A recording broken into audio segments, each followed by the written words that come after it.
Okay, so quick update, or I guess info on how I calculate rental unit values. And we're going to do 3 versions of calculate videos, one for rentals, one for flips, one for rehabs. Now, there'll be some variables in here that will change based on your market, and not everyone does the calculations the same. Some people do the 2% rule, whatever, that's great. But when I look at a rental, a 2% rule is just that, it's a rule of thumb.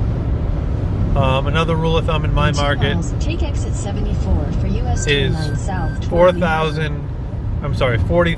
Another rule in my market is 40,000 per thousand in gross income.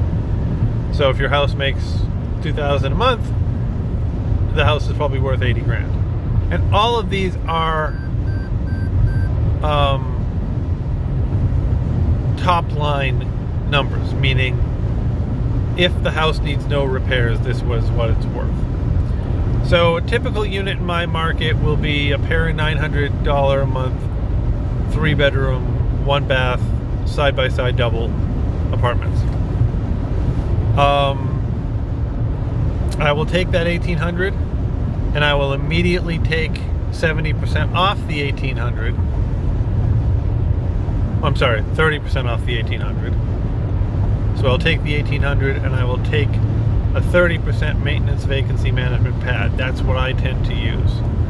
Obviously, I usually round it out to a third because we're so close, and the extra 3% is my capital expenditure pad anyway. So $1,800 minus 10% for maintenance, 10% for management, 10% for vacancy, 3% for capital expenses like in roofs. half a mile, take exit 74 for US 209 South toward Lehighton. That'll leave, obviously, 18. Take off a third, leaves me at 12.